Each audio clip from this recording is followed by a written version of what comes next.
Alright, so let's talk about Terminator 2 Judgment Day on the Oled E8. This is not my first time trying to utilize a different type of a picture settings for the HDR on the Oled, but I felt that my previous settings, I sometimes revisit my old videos and I look at them and I'm like, I think I could have done better. You know, maybe that warm color going all the way to high, maybe it's not a good idea, so let's keep it balanced. So I tried to tweak things out a little bit, and that's what I did here. I revisited this movie, the 4K UHD Bluray Disc of Terminator 2 Judgment Day, which also uses a DNR. It's a heavy DNR. I don't know if you guys know what the DNR is. DNR stands for digital noise reduction, DNR, and they heavily use the digital noise reduction to reduce all the grain in the movie. It doesn't bother me. I think it keeps it clean. However, it looks good on the OLED, honestly. Not having that noise, that grain, that heavy grain that's in the movie, on the original version, theatrical version, that has that heavy grain, like Die Hard grain. I think it benefits a little bit here on the OLED. So let's go through my settings. I want to go through my settings for this movie really quick. I want to show you what I'm using. So as you can see right here, I'm on the standard mode. This is a standard user mode. Obviously, your OLED light has to be set to 100. Has to be set to 100 because we're using HDR. Your contrast has to be set to 100 because we're using HDR. Brightness at 50. Sharpness at 24. Sharpness at 24, it's in a balanced level, so it looks pretty good. At least to me. This is what I mean by a balanced level, meaning that it stays at the balanced level. So for a 55-inch, I think this is good level to be at. 24. Color, it's at 50. Balanced level. Nothing's being oversaturated. This time, for this movie, I went with a color temperature to be at a balanced level, 0. I didn't want to go with a warm. I felt using the warm color, it just doesn't look that good on the OLED. It just doesn't look that, especially for this movie, it just doesn't look that good using that warm color. It looks too orange. I felt leaving this movie at a balanced temperature, tone of color, between yellow and blue. I think it's a sweet spot just to leave it here at a balanced 0 level.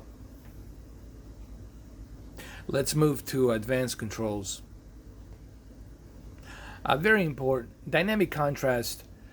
You have to take the advantage of this for, in my opinion, for the HDR, especially on the OLED. I think you're only going to benefit here with dynamic contrast set to high. Some people are saying, if you use dynamic contrast to high, that you are clipping your white digital levels. Not really. This TV, it's not that bright. It's an OLED, and I think especially due to the fact that it is an OLED, this is where you need dynamic contrast the most. Dynamic tone mapping, it's something that I turn on as well because I want to utilize as much of that peak brightness as I can on this OLED, especially for the HDR. Dynamic color at high because I want to utilize the best color gamut that I can utilize, meaning that my color gamut will be brightened up even more with dynamic color set to high. Now, some people will disagree with me on this one. Well, that's fine. It's subjective, everybody's got their own opinion. But remember, this is my preference. This is my preference for Terminator on the OLED. Now, you don't have to use my settings, but this is my preference. This is where I'm giving you guys, to try out. And of course, color gamut set to wide as it should be. And I also decided to go with the True Motion set to smooth. This OLED has a really good motion flow, especially when you select it on smooth. And also for this movie, for such an old movie like a Terminator, that True Motion looks good, at least to me, on this movie and on this OLED. So these are the settings that I'm using. I want you guys to try these settings out and let me know what you think. That's the whole point of this video, is for me to share my custom recipe settings for this movie on the OLED.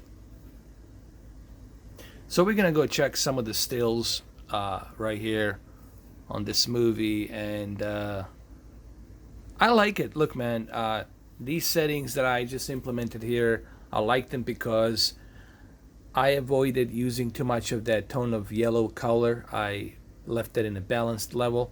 I use dynamic contrast. I use dynamic tone mapping, so I try to squeeze as much of the peak brightness as I can for the HDR. Remember, you're always looking for that contrast ratio. You're always looking to have that best possible contrast ratio, meaning you want to have that three-dimensional feel and look in the picture, and that's what I'm going for. What I mean by three-dimensional, meaning that everything has a depth in the picture. Everything has like a depth to it, like in 3D. You know, that's what I'm looking for. So I'm gonna go through some more stills here. It looks great, as a matter of fact. I wish that I could play this movie for you, but I can't, because if I do play it, you know, automatically it's gonna be blocked. Studio Canal Plus and the Lionsgate will just simply, you know, remove it. Of course, the famous Freightliner truck, Optimus Prime, in a Terminator. I don't know. I mean, it looks good to me, and I think this is the best that I can squeeze for this movie. You know, you guys have to remember, there's only so much you can do with a movie that was filmed in 1991. You know, 1991. We're talking a long time ago. So there's only so much that you can do. And I think on the OLED, the settings that I presented to you here, I think you guys will appreciate it. Now, in terms of motion flow, that's up to you. You know, I think that the Alpha 9 processing chip here does a great job with the motion flow. There's barely any judder, you know, that I see, or any kind of ghosting of the judder that I see. Everything's smooth. I mean, look, the bottom line is anything will look great on the OLED. But I felt, me revisiting the Terminator 2, I felt that I needed to adjust a couple of things. And trust me, the motion flow, it's really good here on the Alpha 9 processing chip. You will not be disappointed. Let me show you some more stills here.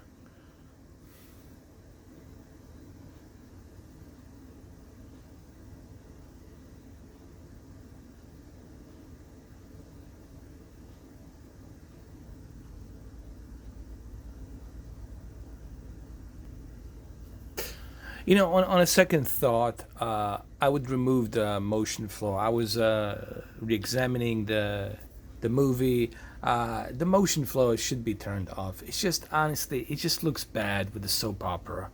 You know, it's just, it looks bad. You know, the movie was meant to be the way it was meant to look like a movie with cinematic feel to it. So I would turn off the motion flow, just turn it off.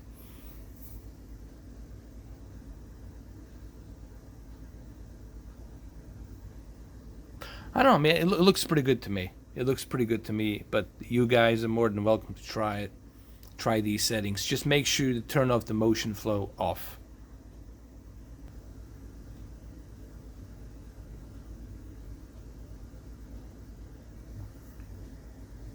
All right. Well, there you have it, guys. I hope you like those settings. Just make sure to turn off the motion flow off.